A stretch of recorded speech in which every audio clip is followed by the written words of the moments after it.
Hello अस्सलाम वालेकुम बच्चों, उम्मीद है कि आप सब खैरियत से होंगे, अपनी पढ़ाई कर रहे होंगे। देखिए बच्चों, मैं already class 10 chapter number 13 geometrical optics का ऑलरेडी आपको 12 लेक्चर पढ़ा चुका हूँ। आज है लेक्चर नंबर 13। चलें अपने लेक्चर को स्टार्ट करते हैं। देखिए बच्चों, आज हम पढ़ने वाले हैं रिजॉल्विंग पावर और मैग्नीफाइंग पावर पढ़ेंगे। चलिए स्टार्ट करते हैं। देखिए बच्चों, रिजॉल्विंग पावर क्या है? डेफिनेशन आपके सामने बोर्ड पे लिखा हुआ है। It's defined as the measure of ability of an optical instrument to form separable images of close objects or to separate close wavelengths of radiation। देखिए मुझे डेफिनेशन क्या कह रहा है? ये डेफिनेशन कह रहा है कि रिजॉल्विंग पावर एक ऐसा एबिलिटी है किसी भी ऑप्टिकल इंस्ट्रूमेंट में जिसमें क्या करें, अगर दो ऑब्जेक्ट आपस में क्लोज हों उनको सेपरेट करके बताएं, उस एबिलिटी को कहा जाता है रिजॉल्विंग पावर। अगेन देखिए बच्चों, रिजोल्यूशन क्या है? बच्चों, ऐसा एबिलिटी किसी भी ऑप्टिकल इंस्ट्रूमेंट का, चाहे वो माइक्रोस्कोप हो, चाहे टेलीस्कोप हो, चाहे बाइनोक्यूलर हो, कोई भी ऑप्टिकल इंस्ट्रूमेंट का वो एबिलिटी जो क्या करे, दो ऑब्जेक्ट जो आपस में बहुत क्लोज हो उनको सेपरेट करके बताए, उसी एबिलिटी कहा जाता है रिजॉल्विंग पावर। देखिए बच्चों, आप नोट किया होगा, अगर अपनी दूर से कोई कार आपकी तरफ आ रही है, बहुत दूर से आ रही है, तो जो आपको लगेगा कि उसकी हेडलाइट एक है, लेकिन हेडलाइट्स भी दो होते हैं। आपको ऐसा फील होगा उसकी एक हेडलाइट है, क्योंकि बच्चों आपकी जो आंख है उसका रिजॉल्विंग पावर कम है, वो दोनों लाइट को सेपरेट नहीं कर रहा, इसलिए आपको वही एक ही हेडलाइट लग रहा है। अगर वो आपके करीब आएगा तो आपको महसूस होगा भाई इसकी दो हेडलाइट है।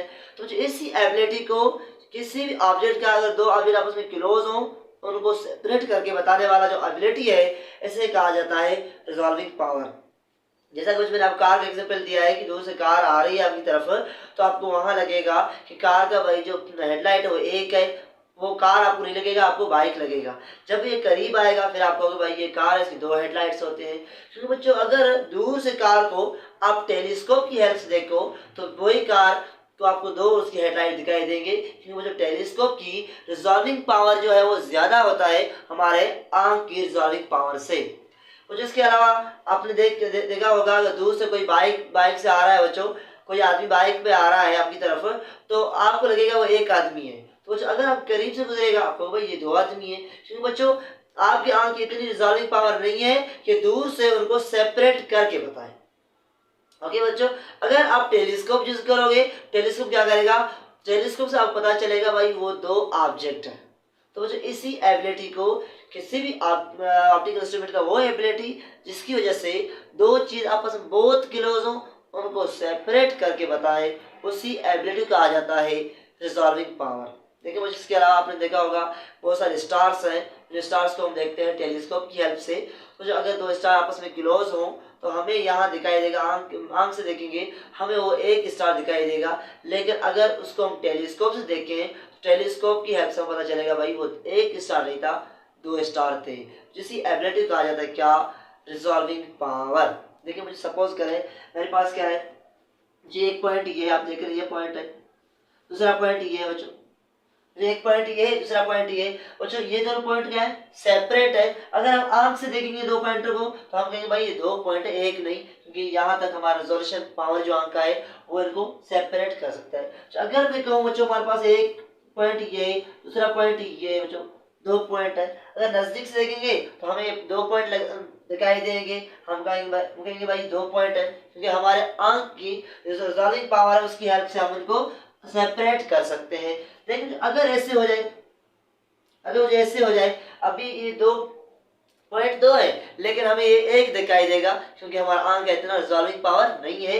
अगर इसको हम देखेंगे बच्चों माइक्रो टेलीस्कोप से देखें या इनको हम देखें माइक्रोस्कोप से, तो हमें दिखाई देगा भाई ये एक नहीं दो पॉइंट्स है। बच्चों इसी एबिलिटी को कि दो ऑब्जेक्ट को जो आपस में क्लोज हो उनको सेपरेट करके बताए, उसी एबिलिटी को किसी भी ऑप्टिकल इंस्ट्रूमेंट का वो एबिलिटी जिसकी वजह से अगर दो ऑब्जेक्ट है जो आपस में बहुत क्लोज हो उनको सेपरेट करके बताए, उसे कहते हैं रिजॉल्विंग पावर। लेकिन बच्चों आजकल मोबाइल आ रहे हैं, डिफरेंट मोबाइल्स हैं, आपने देखा होगा कि डिफरेंट मोबाइल का जो रेजोल्यूशन पावर होता है डिफरेंट मेगा पिक्सल में होता है। जो अगर जितना मेगा पिक्सल ज़्यादा होगा तो वो उसका इमेज जो है वो इतना क्लियर होगा, क्लियर इमेज दिखाई देगा, क्योंकि बच्चों उसका रेजोल्यूशन पावर क्या होता है, ज्यादा होता है। तो जो उम्मीद है कि आपको रेजोल्विंग पावर समझ आ गया होगा। तो अगर ये क्लियर है, चलते हैं मैग्निफिकेशन की तरफ, मैग्नीफाइंग पावर की तरफ। देखिए बच्चों मैग्नीफाइंग पावर क्या है। बच्चों मैग्नीफाइंग पावर जो है ये बेसिकली भी क्या है, एक एबिलिटी है किसी भी ऑप्टिकल इंस्ट्रूमेंट का, कि वो हमें ये बताता है कोई इमेज है, तो हम इमेज बना रहे हैं बच्चों, वो इमेज ऑब्जेक्ट से कितना बड़ा है, उसी को कहते हैं मैग्निफिकेशन। देखिए बच्चों मेरे पास ये क्या है, ये आप देख रहे हैं मार्कर है। तो अगर सपोज करें मार्कर का जो लेंथ है, जो हमारे इसका लेंथ है वो है 8 सेंटीमीटर।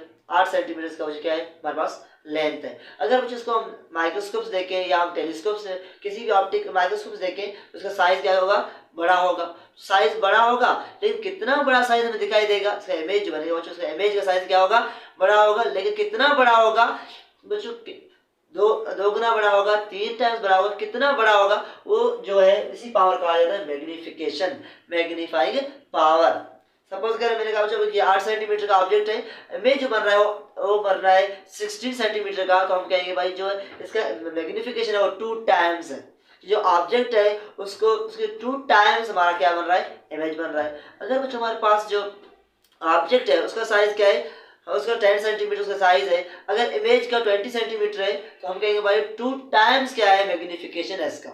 तो जो मैग्निफिकेशन क्या है, अगेन रिपीट कर रहा हूँ, मैग्निफिकेशन की एबिलिटी है किसी भी ऑप्टिकल इंस्ट्रूमेंट का, वो हमें ये बताता है कि कोई भी ऑब्जेक्ट है उसका इमेज जो बन रहा है वो इमेज ऑब्जेक्ट से कितना बड़ा है, कितने टाइम्स बड़ा है, इसी एबिलिटी को कहा जाता है क्या, मैग्निफिकेशन। जो उम्मीद है कि आप समझ आ गया होगा। देखिए कुछ मैं यहाँ डेफिनेशन पढ़ के सुनाता हूँ आपको। Magnify power is usually taken as apparent increase in angular size of an object when viewed with through microscope, telescope, binocular। बच्चों चाहे माइक्रोस्कोप से देखें, टेलीस्कोप से देखें, बाइनोक्यूलर से देखें, compare with direct view of same object with an unaided eye. देखिए बच्चों ये कह रहा है कि apparent increase in angular size of an object. देखिए बच्चों हमारे पास क्या है, ये जो ऑब्जेक्ट आप देख रहे हैं बच्चों, इसका साइज देखें, हम आंख से देखें, तो जो आंख से सपोज में ये 10 सेंटीमीटर दिखाई दे रहा है, इसी को अगर माइक्रोस्कोप से देखें या कंपाउंड माइक्रोस्कोप से देखें बच्चों, ये क्या होगा, इसका साइज बढ़ेगा। कितना बढ़ेगा, उसी को कहा जाता है क्या, मैग्निफिकेशन। बच्चों क्या कर रहे हैं, एक रेशियो है, नीचे लिखा हुआ है बच्चों, it's also defined as a ratio of image size to object size. बच्चों ये क्या है, एक रेशियो है किसका, इमेज साइज और ऑब्जेक्ट साइज का। तो बच्चों यहाँ मैं फार्मूला लिख रहा हूँ मैग्निफिकेशन का, m is equal to H I upon H O. क्या बच्चों, ये एच आई अपान एच ओ। देखिए बच्चों एच आई हमारे पास इमेज हाइट हो गया, एच ओ हमारे पास क्या हो गया, ऑब्जेक्ट हाइट हो गया। तो ये क्या है, ये रेशियो है बच्चों। सपोज करें बच्चों हमारे पास कोई भी इमेज है, जो इमेज है उसका जो हाइट है वो सपोज 6 सेंटीमीटर है, और जो ऑब्जेक्ट है उसका ऑब्जेक्ट है सपोज 3 सेंटीमीटर है, तो हम कहेंगे भाई इसका मैग्निफिकेशन कितना होगा, तो आपका होगा इसका मैग्निफिकेशन जो होगा वो होगा 6/3। तो इसका मैग्निफिकेशन आएगा कितना, 2 आएगा। तो बच्चों इसका क्या मतलब, इसका मतलब बच्चों जो ऑब्जेक्ट है उसके 2 टाइम्स बड़ा इमेज बन रहा है, जो ऑब्जेक्ट है उसका 2 टाइम्स क्या बन रहा है, बड़ा इमेज बन रहा है। इसे कहते हैं मैग्नीफाइंग पावर। बच्चों मैग्नीफाइंग पावर क्या है, हमारा जो ऑब्जेक्ट है उस ऑब्जेक्ट से कितना बड़ा साइज हमारा बन रहा है, उसे कहते हैं मैग्निफिकेशन। 2 टाइम्स बड़ा बन रहा है, 3 टाइम्स बड़ा बन रहा है, 4 टाइम्स, कितना टाइम्स जो है ऑब्जेक्ट का इमेज बड़ा बन रहा है, उसे कहते हैं क्या, मैग्निफिकेशन। देखिए बच्चों हमारे पास क्या है, माइक्रोस्कोप है उसका सेपरेट होगा, मैग्नीफाइंग पावर अलग होगा, टेलीस्कोप का अलग होगा, बाइनोक्यूलर का अलग होगा। हर एक ऑब्जेक्ट का जो है वो मैग्नीफाइंग पावर सेपरेट होगा। उम्मीद है कि आपको ये सारी चीज़ समझ आ गए होंगे, रिजॉल्विंग पावर समझ आ गया होगा और मैग्नीफाइंग पावर समझ आ गया होगा बच्चों। चले बच्चों मिलते हैं नेक्स्ट लेक्चर में। जो नेक्स्ट लेक्चर होगा उसमें पढ़ेंगे सिंपल माइक्रोस्कोप और कंपाउंड माइक्रोस्कोप। चले बच्चों मिलते हैं नेक्स्ट लेक्चर में।